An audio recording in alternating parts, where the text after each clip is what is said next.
GCSEs are changing again. There's constant change. There's a worry when you're asked to do a lecture about Reformations. I would actually leave things as they are for a few years, for 5 or 10 years, not because they're good, but because they've become so bad. I think you can actually teach a young generation about what's wrong with examinations through the examinations we're going to be putting them through. The GCSEs have now gone back to a numerical scale. How many of you are old enough to have got O-levels where where number 1 was the top? Right. Okay, and those when A was the top of O-levels, okay. Who did GCSEs at all? Oh, that's good. About a third, okay. We change them every so often. They're changing again. Maths has already changed. Geography will be changing next year. I've got a few slides on geography, but I won't show you them all. 9 is the kind of super A-star level.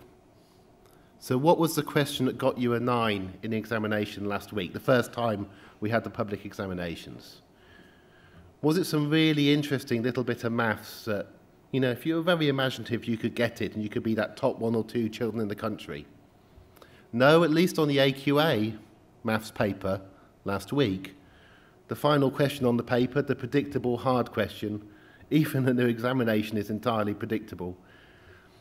To get the top marks on the hardest question at mathematics, you had to memorise what sine and cos of 30, 45, 60 was.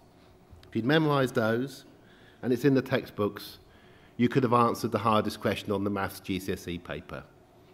You would have to be a truly sad individual. At the age of 15, doesn't matter if you like maths, memorising sine and cos tables is not good mathematics. That is what Michael Gove has given us, we already know. On geography GCSE, 100% terminal examinations. You've got to memorise your field work to be rote tested on it. If you can't spell, you can't be a good geographer, so I would have no chance at all. And we're going to put some maths and stats in it as well, because it's about maths and stats. And you're going to have to learn a huge amount of specialist terminology. I think there's 28 pages of these. I've only got a couple to show you. And you must give what is the right answer. Not a clever answer, not the actual right answer. You must give the answer that you're expected to give. So the Commonwealth is a voluntary body of countries that have come together. No mention that South Africa wasn't allowed in for a bit, so it's not that voluntary, or how the countries came to be in the Commonwealth. That kind of thing doesn't get you more marks. The exam board tested whether having teachers marking GCSEs was better than having anybody marking them, and found that it didn't actually matter having teachers. It didn't improve the quality of the marking, because the markers are not allowed to use their discretion at all. These exams could essentially be marked by computer. There is no scope for showing imagination or ability. Birth rate. Supposing you write the birth rate really ought to be the number of babies born to the number of women, or number of women of a particular age, you'd be marked down, even though that's actually a better way of working out the birth rate until some men can actually have children. You're not allowed to show any imagination. I shouldn't be completely negative. Things slowly drag forward. We're no longer talking about less developed countries. We now talk about lower income countries. And in 20 years' time, we'd be talking about countries that we made poor. So we're slowly getting there.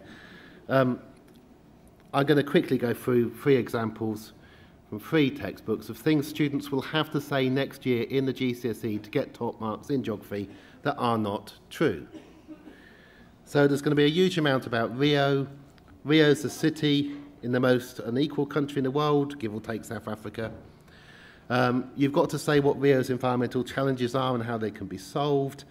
And apparently they can be solved by an expansion of the metro system, introducing toll roads where you pay to go on the toll road, and making coast roads one-way to traffic. If you were to write, as a child, I've been to Rio, the taste of diesel in the air made me sick, everybody on the metro system wears their backpack on the front because they're so scared of being robbed. things are badly, badly wrong with this city and it's terrible, you'd score very lowly, even though you clearly knew more about Rio than the people who'd set the test.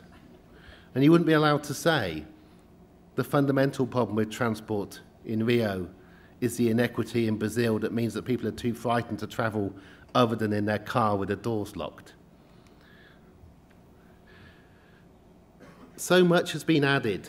And remember, the GCSE before was quite packed, so that teachers simply had to teach the test and couldn't introduce lessons that were different in what they did. But so much has been added that there's too much now to teach. And bizarre things, scales used to measure earthquakes that I've never heard of, but apparently it's very important that they're learnt. And more maths to make it harder. And a whole set of things. You can always say, oh, these could be improved, but the more we decide there must be a right answer, the more likely we are to end up teaching people things that are wrong. Why is there inequality in London? Apparently it is the diet of people. It's in one of the set texts for AQA GCSE. Now, the alcohol consumption in Kensington and Chelsea is awful, and is far worse than the diets in some of the poorer parts of London, where in fact more people are vegetarian, partly because of religious beliefs. But anyway, let's go forward. Realising their potential. It's now, if you read Emily, I think it's a made-up name, but a teacher in Newham, about the problem of students not being able to realise their potential. This kind of language has seeped in. The idea that every child has the potential, we should try to help them maximise it, but if they can't do any better, then that's not the fault of the teachers. It's a kind of brave new world thinking that was popular in the 1930s, went away in the 1960s and 70s when we got rid of the 11 plus, and is now back again. It assumes that a few children have very high potential. I'm very happy to talk about genes and this kind of thing a bit later. Life expectancy apparently is a measure of deprivation. And if you write that in your GCSE geography exam next year, you'll get a mark. So we know that men live 5-6 years less than women, so presumably men are more deprived than women, right? If you were to write as a child, life expectancy clearly isn't a measure of deprivation, it can be influenced by it, you would lose marks, or you wouldn't gain marks on the marking scheme. Here's one specimen question. I've only got 2 more for you, so I'll definitely end on time. 6 marks.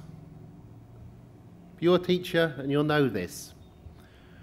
You have to teach your children what they need to say for the 6 marks. You must teach them not to write what they think might be correct, but to write what they think the marker wants them to say. And as the complexity of the examination has increased and the amount of material has increased, this becomes more important. They must not go off message. Students have been commanded in that question. You might not have noticed the command, but the student should have noticed there's a particular command. And that command should tell them to talk about some things and not other things. They're going to get sick of talking about Rio over the next few years in geography GCSEs. Click forward again. If you look at the bottom, your responses must take a balanced view. So my response, that in fact Rio is an example of some of the worst cases of urban planning in the modern world, wouldn't be seen as a particularly balanced view. And they must talk about opportunities and challenges. There are no problems anymore, of course. Everything's just a challenge to be overcome, that kind of thing. For the one correct answer with the 6 points that you must learn how to do. Another blatant one. If you write about the trams in London and say that they're wonderful because they run on electricity and so do not release greenhouse gases, you'll get marks next year. Now, this is a special kind of electricity that we produce in London. Right.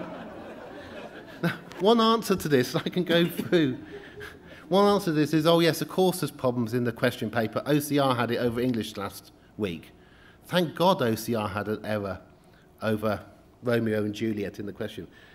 It shows that people who set these questions are even losing the will to live, I think, somewhat, over the errors.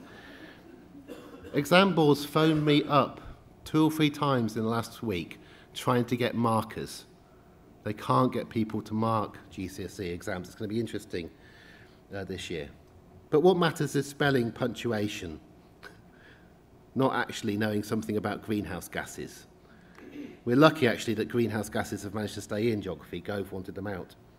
Here's another one in the specimen paper 3, AQA geography again next year. It says there's a map showing the location of 10 of the world's top 10 megacities. Right, 10 of the world's top 10. Grammar. Now, the most important, and that is the specimen exam paper that the kiddies have and their teachers have for next year. The most important thing isn't the silliness of 10 of the world's top 10. The most important thing is, where is China? If you know anything about megacities, right? But pointing that out, presumably they'll correct the grammar and just say, but it isn't the top 10. And it's quite hard to say what the biggest city is and so on. But you can't have free-flowing answers anymore. It's more and more exam scheme, more and more directed. This causes huge problems. It's resulted in this country producing a generation who are less able to do things in their 20s and 30s than people in the rest of Europe, which, as most of you will know, has a better education system. When I was having breakfast this morning, somebody asked me what I was talking about, and I said examinations, and their reply is, oh, I've managed to get my children in the private school, thank God. Right? That kind of, there's 2 things about that. One is, in the rest of Europe, that isn't an issue because there are almost no private schools in the rest of Europe, and the ones that aren't particularly good. But secondly, it's not the kind of thing you should really say to somebody you don't know at breakfast. I thought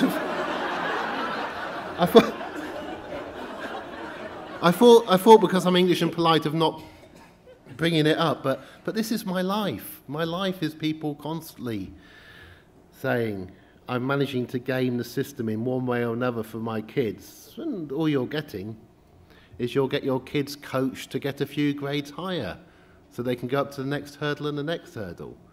So eventually somebody like me can teach them if they do really well. So again, they can sit in examinations being tested on something they've been taught, thinking that there's a marking scheme and they've got to get the 6 points through to get it.